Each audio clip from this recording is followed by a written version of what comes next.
Hello, नमस्कार। मैं हूं निर्मल, आप सबका विवरण पाठशाला में स्वागत करता हूं। आज की सीरीज क्या है सर, बताओ। वो बढ़िया हो, आप लोग कैसे हो? एक नंबर। चलो, आज की सीरीज क्या है? आज हम डिस्कस करेंगे आरआरबी का भी एग्जाम आने वाला एनटीपीसी का। ठीक है, तो उस एग्जाम के लिए जो आपके इंपॉर्टेंट क्वेश्चन रहेंगे, खासकर पीवाई को, उन पीवाई को मैं डिस्कस करूंगा। ठीक है, लगभग मैं 20 प्रश्न लेकर आया हूँ, लेकिन हर एक प्रश्न में 4 कॉन्सेप्ट छुपे हुए हैं, कोई 4 ऑप्शन है, तो लगभग आपके 80 कॉन्सेप्ट यहाँ पर क्लियर हो जाएंगे, यानी 80 चीजें आपके सामने आ जाएंगी। ठीक है, तो ज्यादा टाइम वेस्ट ना करते हो क्योंकि एग्जाम है, तो अपन स्टार्ट करते हैं। ठीक है, चलो, पहला प्रश्न क्या है आपके सामने कि which of the following symbol, इसमें से कौन सा ऐसा सिंबल है जो रिप्रेजेंट करता है एयर मास को? किसको रिप्रेजेंट करता है? ये एयर मास को, जो किसके अबाव है? हॉट एंड ड्राई रीजन के ऊपर मिलती है। मतलब क्या वो है? डेजर्ट इलाका है, रेगिस्तान इलाका है, हवा चल रही होगी, तो हॉट एंड ड्राई रीजन को कौन सा सिंबल रिप्रेजेंट करेगा? बताओ कौन सा करेगा? तो ऑप्शन नंबर सी, इसको फुल फॉर्म में कॉन्टिनेंटल कॉन्टिनेंटल ट्रॉपिकल। जहां भी आपको कॉन्टिनेंटल ट्रॉपिकल दिखे तो आप समझ जाना वहां का जो एयर मास है, जो एयर मास होगा वो किसके ऊपर होगा? डेजर्ट के ऊपर। मतलब ऐसा इलाका जो सूखा भी हो, साथ साथ उसका टेम्परेचर थोड़ा सा ज्यादा ज्यादा नहीं, बहुत ज्यादा हो, तो ऑब्वियसली वहाँ का एयर मास भी क्या दिखाएगा? वहाँ का एयर मास कैसा होगा? Continental tropical. अच्छा, एम पी क्या है? ये है मेरीटाइम मेरीटाइम पोलार है। ये क्या है? मेरीटाइम पोलार है। ठीक है, बाकी सी पी क्या है? सी पी कॉन्टिनेंटल पोलार है। क्या है? Continental polar. ठीक है, इसका मुझे मालूम नहीं सी ए का। बाकी सी टी का क्या है? Continental tropical. पोलार से समझ में आ रहा होगा, सी से डिवाइड के जहाँ पर टेम्परेचर बहुत कम से कम हो, वहां पर क्या मिलेगा आपको? मेरीटाइम पोलार मिलेगा टेक्निक। ठीक है, चलो अगले प्रश्न की ओर बढ़े। आता है भैया, बताओ, पोंगल जो कि एक हार्वेस्ट फेस्टिवल है, कौन से भगवान को समर्पित है? पोंगल एक हार्वेस्ट फेस्टिवल है, किस भगवान को समर्पित है? देखो, इंग्लिश में क्वेश्चन लिखा पर मैं हिंदी में आपको समझा दूंगा। ठीक है, चलो बताइए कौन से भगवान को समर्पित है? Goddess Saraswati, God of fire, goddess Ganga, या सन गॉड? चलिए बता देता हूँ। तो पोंगल ये जो फेस्टिवल है, ये बनाया जाता है कहाँ पर? तमिलनाडु के अंदर। कहाँ पर? तमिलनाडु में। जब अच्छी खेती होती है, या हम कहेंगे जब अच्छी खेती होती है, हार्वेस्ट का टाइम आता है, उस समय फेस्टिवल मनाया जाता है पोंगल। कौन सा मनाया जाता है? पोंगल। अलग अलग राज्यों में आपने देखा होगा, अलग अलग राज्यों में अलग अलग फेस्टिवल मनाए जाते हैं हार्वेस्ट के टाइम पर, और तमिलनाडु में कौन सा मनाया जाता है? पोंगल। ये किसको समर्पित है? ये सन गॉड को। किसको? भगवान सूर्य को। किसको समर्पित है ये? भगवान सूर्य को। ठीक है, हाँ, ये आ सकता है क्योंकि अभी तो बना नहीं है, वैसे टाइम अभी विंटर सीजन के एंड में बनता ही है ना पोंगल। अभी बनेगा आपका नवंबर दिसंबर के आसपास बनता है पोंगल। ठीक है, देख लेना एक बार पोंगल कब बनता है। कोई हार्वेस्ट के टाइम में पोंगल मनाया जाता है। ठीक है, तो सूर्य भगवान को क्या है? ये समर्पित है।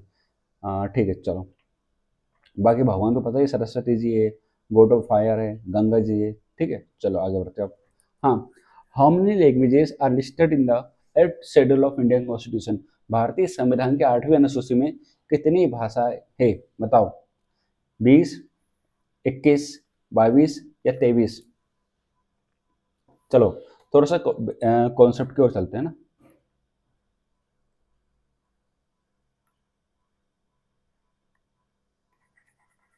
पहले समझो कॉन्सेप्ट थोड़ा सा। देखो सुनो, हमारे ओरिजिनल कॉन्स्टिट्यूशन के अंदर, पहले ये समझो कॉन्स्टिट्यूशन में कितने लैंग्वेज, ये समझो। हमारे भारतीय संविधान में टोटल कितने शेड्यूल है? 12। कितने हैं? 12। उसमें जो 8वां नंबर का शेड्यूल है, कौन सा 8वां, वो बात करता है किसकी? शेड्यूल लैंग्वेज की, यानी अनुसूचित भाषाओं की बात करता है। लेकिन जब हमारा ओरिजिनल कॉन्स्टिट्यूशन बना था, उस समय मात्र कितनी थी? 14 लैंग्वेज। कितनी थी? मात्र 14 लैंग्वेज। और वर्तमान में 2025 में आप देखोगे तो कितनी लैंग्वेज होगी टोटल? 22। अच्छा, 14 थी तो कौन कौन सी ऐड की गई? तो आपका 71वां, हाँ 21वां संविधान संशोधन करके, कौन सा? 21st संविधान संशोधन करके एक लैंग्वेज जोड़ी गई जिसका नाम है सिंधी। वो सिंधी कौन सी लैंग्वेज बनी? 15वीं। कौन सी बनी? 15वीं। फिर 71वां संविधान संशोधन करके 3 लैंग्वेज और जोड़ी गई, कौन कौन सी? मणिपुर, कोंकणी और एक मणिपुरी थी, नेपाली, कोंकणी, मणिपुरी, नेपाली, मणिपुरी और कोंकणी, 3 लैंग्वेज और जोड़े गए, कौन सा? संविधान संशोधन करके 71। फिर बाद में अपन ने एक और संविधान संशोधन करा, कितने लैंग्वेज हो गई? 18। एक और 92 करा अपन ने संविधान संशोधन, जिसमें 4 लैंग्वेज जोड़े गए, कौन से? बोडो, संथाली, बोडो संथाली हो गई, 2 लैंग्वेज और भूलूंगा मैं, मैथिली मैथिली और डोंगरी, तो 4 लैंग्वेज वो जोड़ी गई थी, कौन सा? संविधान संशोधन करके 92। ठीक है, चलो 71वां संविधान संशोधन करके 3 लैंग्वेज जोड़ी गई, नेपाली, मणिपुरी, कोंकणी, और 92वां संविधान संशोधन करके कितनी लैंग्वेज जोड़ी गई? आपकी 4। कौन कौन सी? 4 का नाम लिख दे रहा हूँ यहाँ पर, बोडो, डोंगरी, मैथिली और संथाली। ठीक है, ये 4 भाषा जोड़े गए, तो टोटल मिला के कितनी भाषा हो गई? टोटल 22। तो आंसर क्या होगा इसका? 22। ठीक है, चलो बढ़े आगे। अगला प्रश्न, GSAT-31 किस टाइप की सैटेलाइट है? टेलीकम्युनिकेशन, एक्सपेरिमेंटल, पोलार है कि नेविगेशनल है? बताओ। चलो मैं बता देता हूँ, जो GSAT-31 है वो है आपकी टेलीकम्युनिकेशन सैटेलाइट। टेलीकम्युनिकेशन सैटेलाइट, इसने किसको रिप्लेस किया? इसने रिप्लेस दिया है इन सैटेलाइट को। पहले ये इन सैटेलाइट पहले यूज होती थी किसके लिए? टेलीकम्युनिकेशन के लिए, लेकिन बाद में कौन सी यूज होने लग गई? GSAT-31। अच्छा, किसने इसको बनाया है? इसरो ने। किसने? इसरो ने। ठीक है, ओके, ठीक है, तो इसका आंसर क्या होगा? ए होगा, टेलीकम्युनिकेशन सैटेलाइट। अगला प्रश्न, इसमें से कौन सा लीडर एसोसिएट था बरदोली सत्याग्रह से? किससे? बरदोली सत्याग्रह से। चलो, महावीर, सरदार वल्लभ भाई पटेल, गुरु नानक या अरविंदो घोष? बताओ कौन था?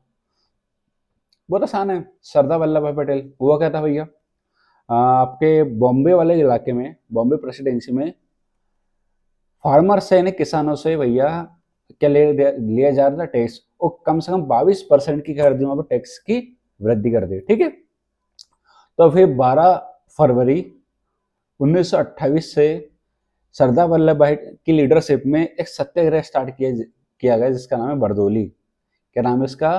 बरदोली सत्याग्रह। ठीक है, समझ में आया पूरा? क्या हुआ था सर? किसानों से मांग की गई थी टैक्स वृद्धि की, मतलब 22% टैक्स बढ़ा दिया गया था। तो सरदार वल्लभ भाई पटेल की लीडरशिप में 12 फरवरी 1928 को ये सत्याग्रह स्टार्ट किया गया। ठीक है, तो आंसर क्या होगा इसका? सरदार वल्लभ भाई पटेल। चलो अगला प्रश्न, इसमें से कौन सा फर्स्ट गवर्नर जनरल था इंडिपेंडेंट इंडिया का? सुनो, देखो देखो 15 अगस्त 1947 को भारत को मिली आजादी। अब भारत को आजादी तो मिल गई, तो प्रश्न ये था कि किसको अभी गवर्नर जनरल बनाया जाए, या किसको? ये सारी देखो, हुआ क्या था, पहले ही था, ये तो पहले बन चुके थे, मतलब पहले आ चुके थे। क्या हुआ था देखो, पाकिस्तान आ रहा था कि हमें अलग से एक राज्य चाहिए, सॉरी, जब कुछ मोहम्मद अली जिन्ना अड़ा हुआ था कि हमें क्या चाहिए? अलग से एक स्टेट चाहिए। अब भैया इतनी सारी टेंशन थी और भारत को आजाद भी करना था, तो किसको बुलाया गया था? लॉर्ड माउंटबेटन को। तो माउंटबेटन प्लान भी लेकर आता है 3 जून को, लेकर आता ना, 3 जून 1947 को प्लान भी लेकर आता 3 जून को। ठीक है, तो प्लान बढ़िया लेकर आया, उसने पूरा प्लान बना दिया। उसकी वजह से क्या हुआ था? डिवीजन पे वो, पहले तो डिवीजन के लिए मना कर दिया गया था, लेकिन बाद में क्या हुआ? डिवीजन किया गया था। ठीक है, तो आंसर क्या है इसका? Lord Mountbatten. लॉर्ड माउंटबेटन के बाद शायद राजगोपालाचार्य बने थे, वह देख लेना। ठीक, वॉरेन हेस्टिंग वॉरेन हेस्टिंग का क्या रोल है भैया? कौन सी पॉलिसी लेकर आया था बताओ? वॉरेन हेस्टिंग कौन सी पॉलिसी लेकर आया था?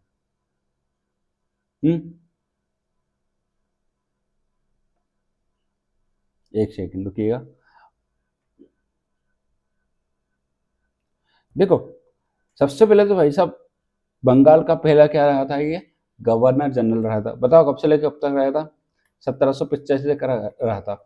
और जितने भी टेरिटरियों को एक्वायर करने का पूरा श्रेय किसको जाता है? वॉरेन हेस्टिंग को। अलग अलग पॉलिसी लेकर आया था ये ना। ठीक है, तो सबसे पहले तो पहले गवर्नर था ये, फिर बाद में क्या बना है? बंगाल का गवर्नर जनरल बना। डॉक्टर राजेंद्र प्रसाद भारत के क्या है? पहले प्रेसिडेंट रहे। क्या है? रहे भारत के पहले प्रेसिडेंट, एकमात्र ऐसे प्रेसिडेंट जो कितने बार बने हैं, 2 बार। कितने बार बने, 2 बार, एकमात्र ये है, इसके अलावा कोई नहीं बने 2 बार। बताओ क्यूट इंडिया मूवमेंट कौन से ईयर में आया था, भारत छोड़ो आंदोलन, बताओ। 1942। कब स्टार्ट हुआ था, 1942। चलो अब थोड़ी सी कहानी सुन लो, क्यूट इंडिया मूवमेंट हुआ क्या था। पहला ऐसा मूवमेंट है जो बिना किसी लीडरशिप के हुआ, जी हाँ, बिना किसी लीडरशिप के ये मूवमेंट हुआ था। इसमें कोई लीडर नहीं था। वो इसमें महात्मा गांधी जी ने एक नारा दिया, डू और डाई, करो या मरो। करो या मरो का नारा इसमें दिया गया। और इसकी शुरुआत कब मानी जाती है, 8 अगस्त को। 8 अगस्त 1942 को शुरुआत मानी जाती है। और खत्म कब हुआ था ये, खत्म हुआ था 1945 को। कब खत्म हुआ था ये, 1945 को। लॉन्च किसके द्वारा किया गया था, महात्मा गांधी जी के द्वारा। इसमें नारा भी दिया गया था, डू और डाई, ठीक है। और इस समय देखो महात्मा गांधी जी को लगा कि यार देखो अंग्रेज कहाँ बिजी है अभी, वर्ल्ड वार सेकेंड में, तो सबसे बढ़िया फायदा उठाओ इनका, ठीक है।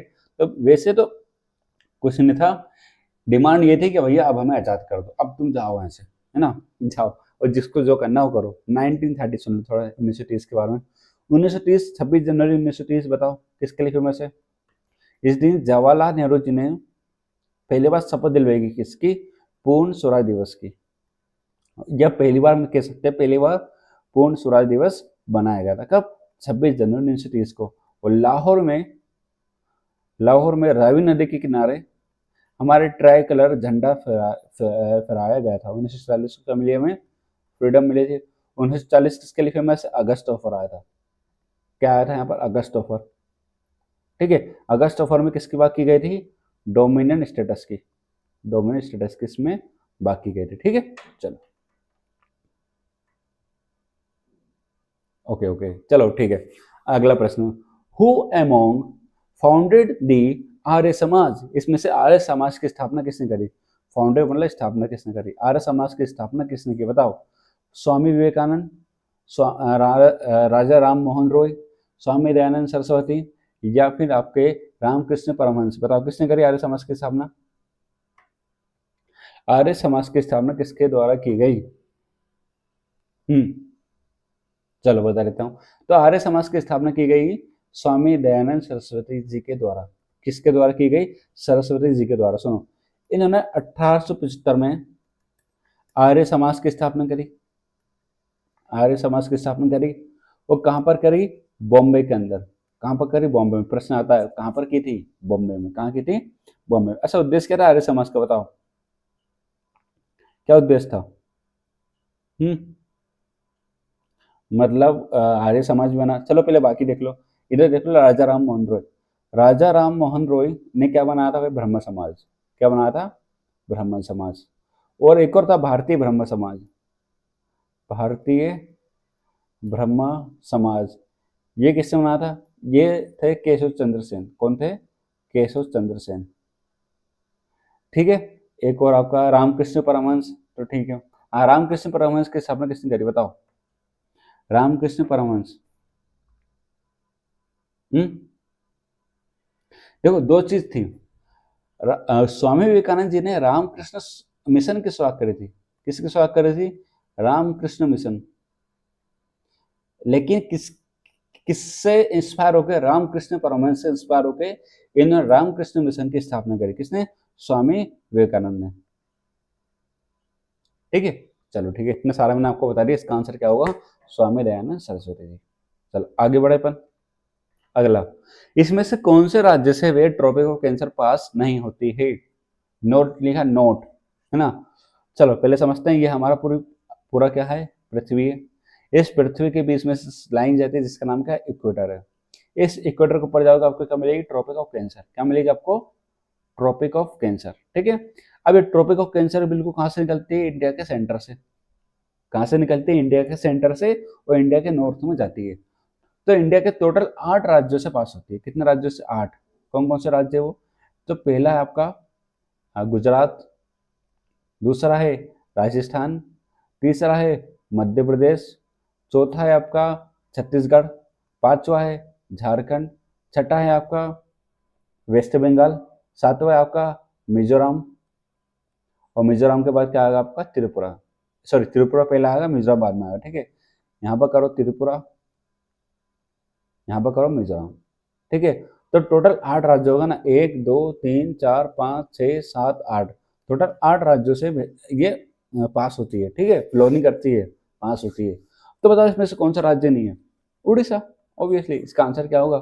उड़ीसा से पास नहीं होती, गुजरात से पास होती है, त्रिपुरा से पास होती है, मध्य प्रदेश से, लेकिन उड़ीसा से पास नहीं होती है। ठीक है, तो हाँ, ट्रोपिको कैंसर 8 राज्यों से पास होती है, ऐसा ध्यान रखना। ठीक है, कितने राज्यों से? 8 राज्यों से। ठीक है, बाकी इसमें कुछ है नहीं। ऐसे ट्रोपिको कैप्रिकॉर्न कितने राज्यों से पास होती है?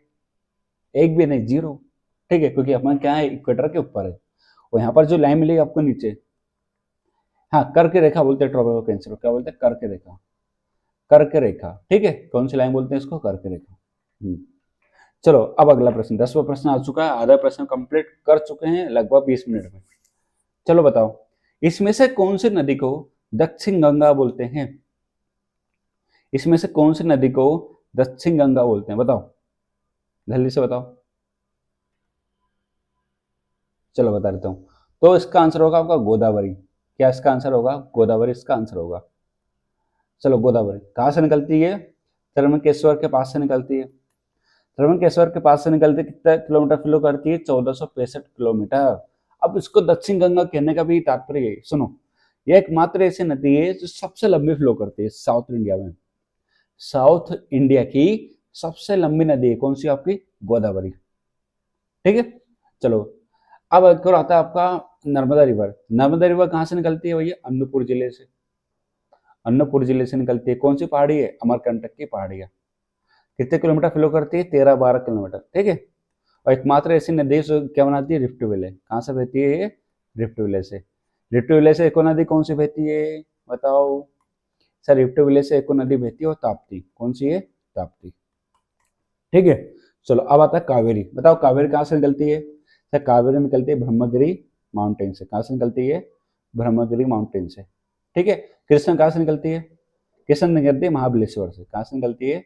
महाबलेश्वर से। वो कहाँ से? वेस्टर्न घाट से। ठीक है, चलो तुमने आपको सब कुछ बता दिया, कृष्ण का बता दिया, कावेरी का बता दिया, गोदावरी का बता दिया और नर्मदा का बता दिया। ठीक है, चलो हाँ, साउथ इंडिया के सबसे हाईएस्ट पिक कौन सी है? साउथ इंडिया की सबसे हाईएस्ट पिक कौन सी है? दोरा बेट्टा, अनाईमुड़ी, नीलगिरी, अगस्त्यमलाई। बताओ कौन सी है? चलो बता देता हूँ। यहाँ समझो, ये है इंडिया। यहाँ पर कौन सा घाट है? सर ये है वेस्टर्न घाट। यहाँ पर कौन सा घाट है? ईस्टर्न घाट। ठीक है, यहाँ पर एक माउंटेन बनता है, वो कौन सा माउंटेन है? नीलगिरी। लेकिन नीलगिरी इसका आंसर नहीं है ना, ये कौन सा है? नीलगिरी। ठीक है, और नीलगिरी सबसे ऊंची चोटी कौन सी है? डोडा बेट्टा। कौन सी है?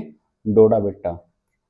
और यहाँ पर आपको मिलेगी एक और, उसका नाम है अनाईमुड़ी। क्या नाम है उसका? अनाईमुड़ी।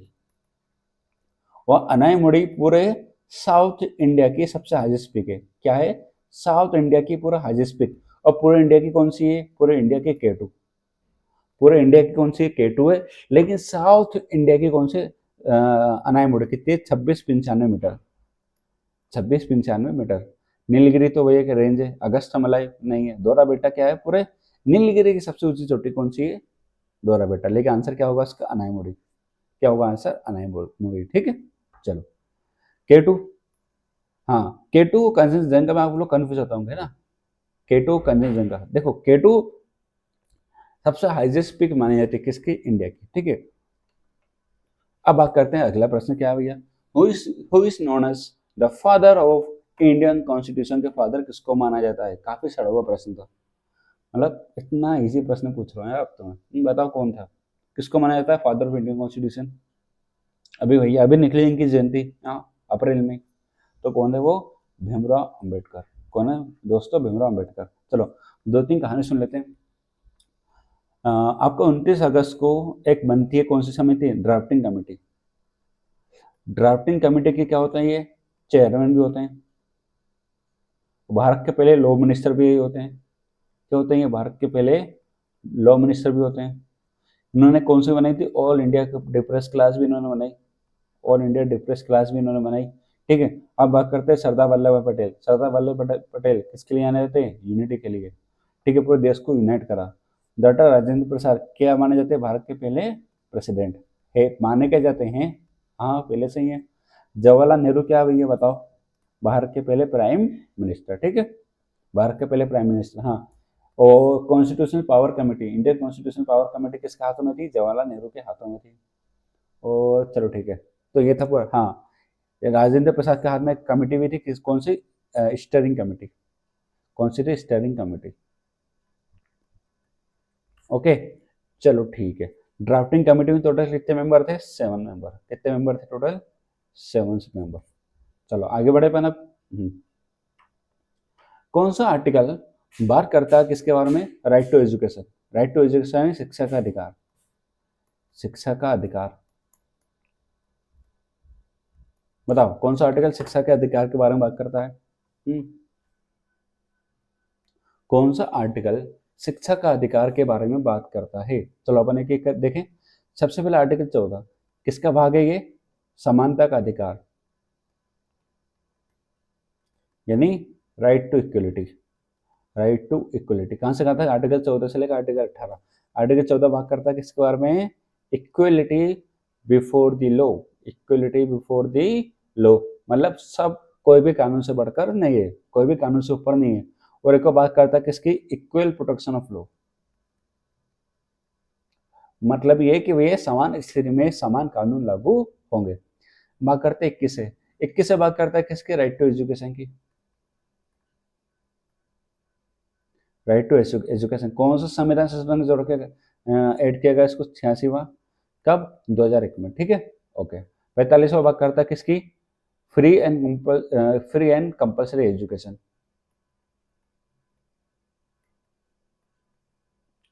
ठीक है, ये किसका भाग है? डीपीएसपी का, ठीक है। 19 क्या है आपका? मौलिक अधिकार। इसके अंदर 6 मौलिक अधिकार दिए, जैसे स्पीच,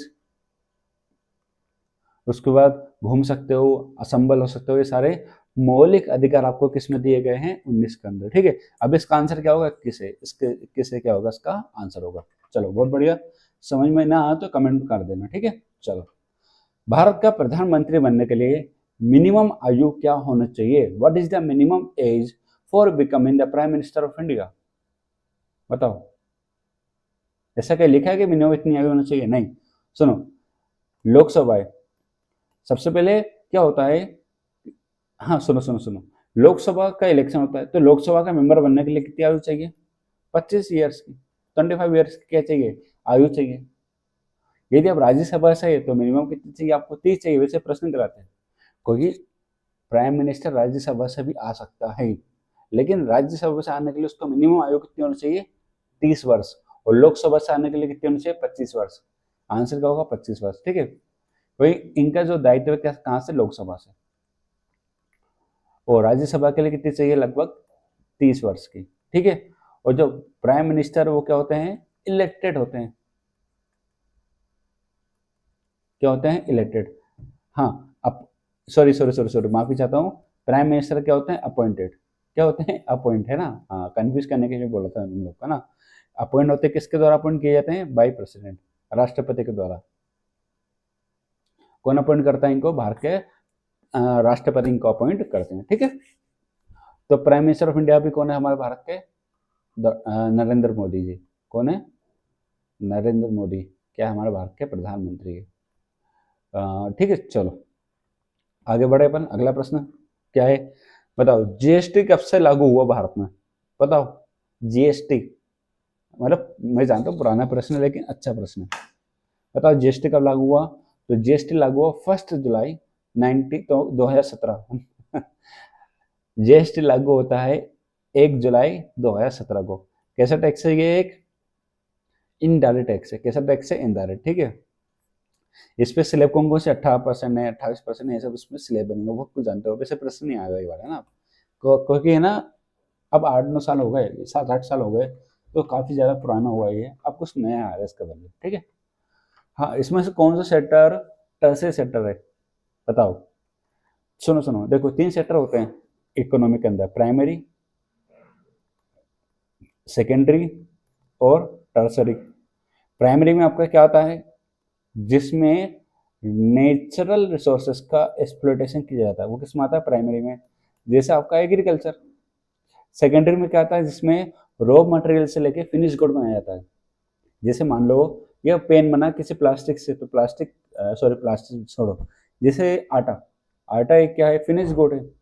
रॉ मटेरियल क्या है, गेहूं है, तो गेहूं कहाँ से आता है, प्राइमरी से, उसको आटे में किसने बदला होगा, इंडस्ट्री वालों ने, ठीक है। तो मैन्युफैक्चरिंग सेक्टर किसमें आता है, आपका सेकेंडरी के अंदर आता है। टर्सरी में आता है सर्विसेज, मैं आपको पढ़ा रहा हूँ तो क्या है, सर्विस है। अब इंटरनेट का यूज करो, वो क्या है, एक सर्विस है, ठीक है। तो सर्विस सेक्टर, तो आंसर क्या आएगा इसका, सी यानी सर्विस। माइनिंग किस में आएगा आपका, प्राइमरी के अंदर। मैन्युफैक्चर किस में आएगा आपका, सेकेंडरी के अंदर। वो एग्रीकल्चर किस में आएगा, प्राइमरी के अंदर, ठीक है। चलो, ये किसके अंदर आएगा, टर्सरी के अंदर, ये आपका। तो आंसर क्या होगा इसका, सी होगा। चलो अगला प्रश्न, the planning commission in India was replace by, planning commission को किसने रिप्लेस किया, आरबीआई ने, NITI Aayog, finance commission, election commission, बताओ। चलो एक एक करके देखते हैं, पहले पढ़ते हैं आरबीआई। आरबीआई क्या है, सेंट्रल बैंक है, क्या है, सेंट्रल बैंक है। तो ये तो कर नहीं सकता भैया, एक बैंक क्या क्या करती है भैया, सर करेंसी को इशू करना, ठीक है, फॉरेक्स रिजर्व को मेंटेन करना, और कौन सी पॉलिसी बनाना, मॉनेटरी पॉलिसी, कौन सी पॉलिसी बनाना, मॉनेटरी पॉलिसी बनाना, ठीक है। नीति आयोग कब बना, ये 1 जनवरी 2015 को बना, और इसने क्या करा, नीति आयोग को रिप्लेस करा। तो आंसर क्या होगा इसका, सॉरी, प्लानिंग कमीशन एंड योजना आयोग को इसने रिप्लेस करा, किसने, नीति आयोग ने। कब करा था, आपका 1 जनवरी 2015, कब करा था, 2015 को, ठीक है। फाइनेंस कमीशन आर्टिकल 280 में इसका जिक्र किया गया है। हाँ, हर 5 साल में फाइनेंस कमीशन कौन बनाता है, प्रेसिडेंट, कौन बनाता है, प्रेसिडेंट, ठीक है। इलेक्शन कमीशन आर्टिकल 324, आर्टिकल 324 किसके बारे में लिखा है, इलेक्शन कमीशन के बारे में लिखा हुआ, ठीक है।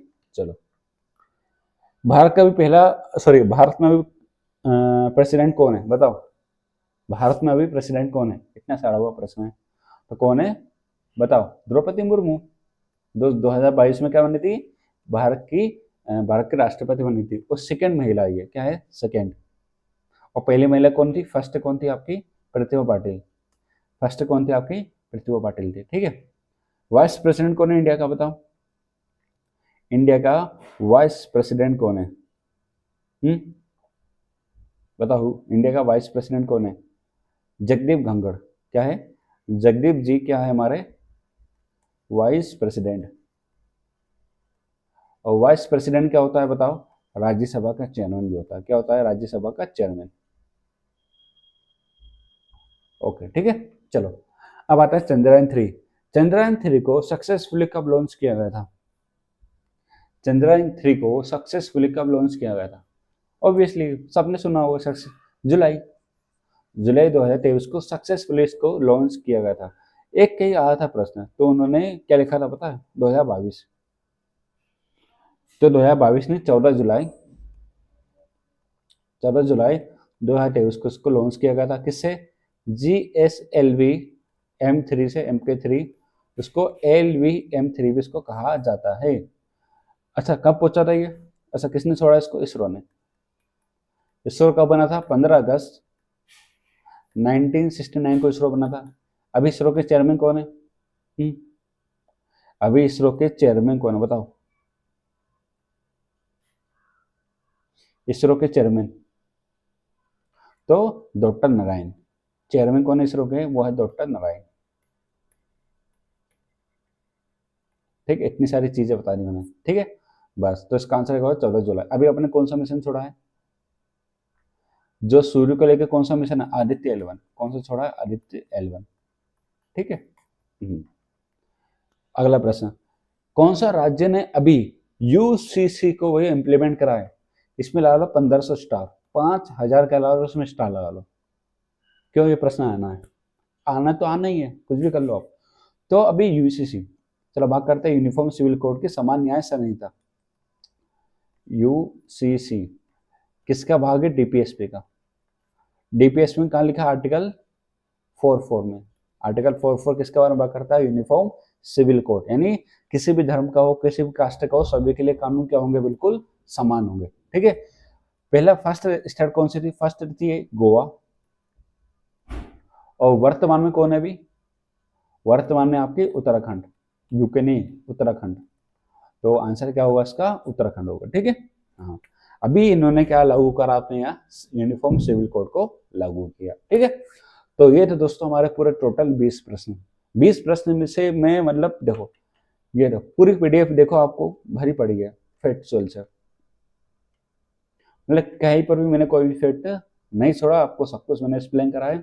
ये वीडियो को पूरी देखिएगा, ऐसा नहीं कि भैया लिखना, मतलब ऐसा नहीं कि पीपीटी पढ़ रहे हैं, पीडीएफ से पढ़ रहे हैं, नहीं पढ़ना नहीं पीडीएफ से। ठीक है, मैं सेव वाले कर दूंगा, लेकिन आपको क्या करना, अच्छे से क्लास लेना आखिर तक, पहले प्रश्न से लेकर आखिरी प्रश्न पूरी क्लास को अच्छे से देखना है। ठीक है, चलिए फिर मुलाकात करते हैं आपसे नेक्स्ट क्लास में। तो यहीं पर हमारी क्लास समाप्त होती है। अब अगली क्लास आएगी आपकी पंचायत की, और उसके बाद आएगी आपकी हिस्ट्री की। ठीक है, मॉडर्न हिस्ट्री अपन पढ़ेंगे।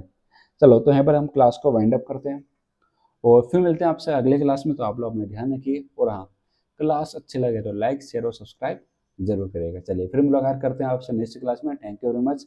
जय हिंद, जय भारत।